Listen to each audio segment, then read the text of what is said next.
Are you staring down the barrel of a rental increase from your landlord and the renewal is much higher than you expected and it seems so very unreasonable? What do you do? Do you stay and pay the increase? Do you look for somewhere else to rent? Or is now the time to buy in Toronto because your new rental costs are inching that much closer to home ownership costs? You may be thinking that getting a mortgage is just too expensive right now, or you may even be thinking that the market is going to crash, and when it does, that will be the time when you pick up that home at a discount. Well, it's been a rough year for many and the crash hasn't happened. In fact, in June of this year, the composite home price average was the same when compared to June of last year, despite 10 rapid interest rate hikes and a 5% overnight rate not seen in 22 years. And despite Ontario's personal bankruptcies and proposals increasing by over 31% this past March year over year. Now, it's just a matter of time before the BOC cuts rates, and when borrowing gets cheaper, home prices escalate because buyers are equipped and confident to compete for limited Toronto inventory. Hi and welcome. I'm Arlene Monzar, a dedicated realtor in the Toronto market with over a decade of experience in the field. My job is to help you achieve the home of your dreams by empowering you with key information so that you can make informed decisions for yourself in your own best interest. Because my motto is a happy home means a happy life. In this video, I'll be addressing that burning question, is now a good time to buy in Toronto? Now, if you have any real estate questions that I can help you with, please feel free to either leave a comment or you can reach out directly to me, and my contact information is in the description box below. Pay the increase, move to rent elsewhere, or buy in Toronto. Okay, so you've just received your notice from your landlord that your rent increase for 2023 has gone up exponentially, and it's not at all what you were expecting, and it seems almost unaffordable. However, the home that you've rented from your landlord does fall under the exception to rent control. So yes, you will have to pay much more than the allowable rental increase of 2.5% for both 2023 and 2024. You try to negotiate with your landlord to get the increase down, but your landlord tells you that their mortgage costs have increased by about 30 to 40% because of the interest rate hikes, and they are no longer able to afford to keep the home that you're renting without increasing the rent. You initially rented your current home for many sound financial and practical reasons, including being closer to work. Renting was much more cost-effective than home ownership, and you were saving funds for your future investments. However, now that you're facing these increased rental costs, whether you stay where you currently are or you look for another rental home, your housing costs are inching closer and closer to what you could afford to buy. You now find yourself reevaluating your housing options and are contemplating three possibilities. You either stay and pay the exorbitant increase, you look for somewhere else to rent, or you start looking to buy a home. In your consideration, you need to look at both the potential benefits and drawbacks of both renting and buying in this shifting economic landscape. And when it comes to buying, your biggest consideration will be whether now is a good time to buy in Toronto. As a Toronto realtor in the Toronto market with over 10 years of experience, I can confidently say that if you can afford to stay in the current home that you're renting, it would be prudent to do so. If you elect to move in this current market, you may be in tough competition with other potential tenants for those few coveted homes. You may end up paying more because of the competition, or you may end up paying the same amount but for an inferior property. There's been a lot of speculation as to the future of the Toronto real estate market. Perhaps you thought that the market was going to crash and that homes could be cherry-picked at a discount. Well, we never saw the oversupply of available homes forcing that reduction in home pricing. In fact, housing inventory has remained very tight over the past year. The market activity declined in late fall of 2022 to historic lows. Stagnation we have not seen in over a decade because homeowners took a wait-and-see approach and just didn't list their homes for sale.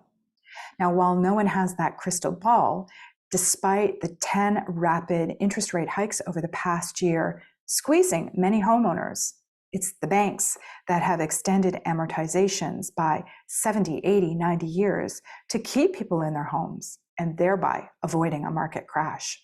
Have we seen a market correction? Yes. Prices did come down mid-2022 to early 2023.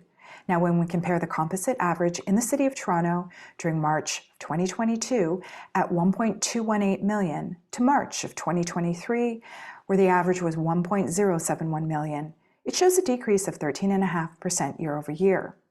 The sales to new listing ratio has consistently indicated balanced market conditions over the past year, but markets can and do change every 30 to 90 days. The spring market in Toronto saw an uptick in activity, the return of buyers, many of whom were also facing increased rental costs, competing for limited inventory, and prices inched back up to 2022 price levels in June of 2023. Now for July and August, in typical summer trending, it's been quieter, and the market has also been impacted with the Bank of Canada's latest increase. However, Global News is reporting that the BOC is expected to hold rates at 5% and will start cutting in March of 2024. Higher interest rates. What goes up must come down when it comes to interest rates. However, the same cannot be said for your rental payments on your home. I'm hearing of some tenants allocating 50% of their monthly income to rental costs, and those costs are not coming down anytime soon because there's nowhere to go.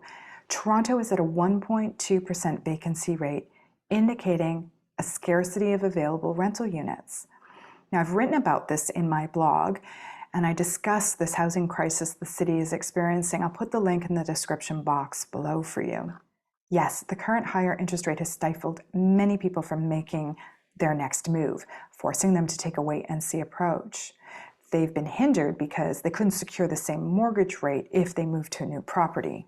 According to the Global News report, the BOC's second quarter survey, conducted from June 8th to the 19th, showed a median of the participants, which includes senior economists or strategists involved in Canadian financial markets, expect the bank to hold interest rates at a 22-year high of 5% until the end of 2023, before starting to cut rates in March.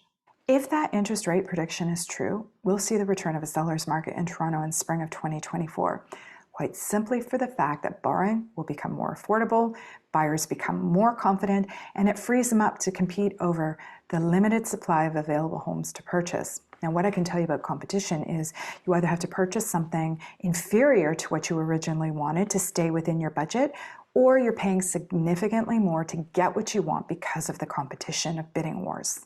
A buyer must always do what they can afford to do, and they have to equip themselves to make informed decisions that are in their best interests.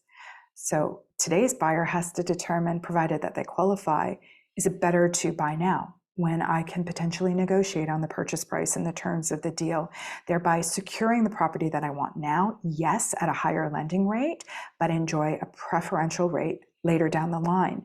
Or is it better to wait when the cost of borrowing is officially cheaper, but competition will be fiercer? If you're finding this content to be helpful, I encourage you to show your support by liking this video and by subscribing to my channel, and I thank you in advance for your support. Toronto is a world-class city. Toronto is a vibrant and dynamic city that has become one of the most desirable places to live in Canada. As the largest city in the country, Toronto is a hub for business, culture, entertainment, healthcare, and education. Its thriving economy and diverse population make it an attractive destination for people all over the world. There are still very compelling reasons why a person should buy real estate in the Toronto market. It's been a solid long-term investment, with property values appreciating over time, building personal wealth for the homeowner.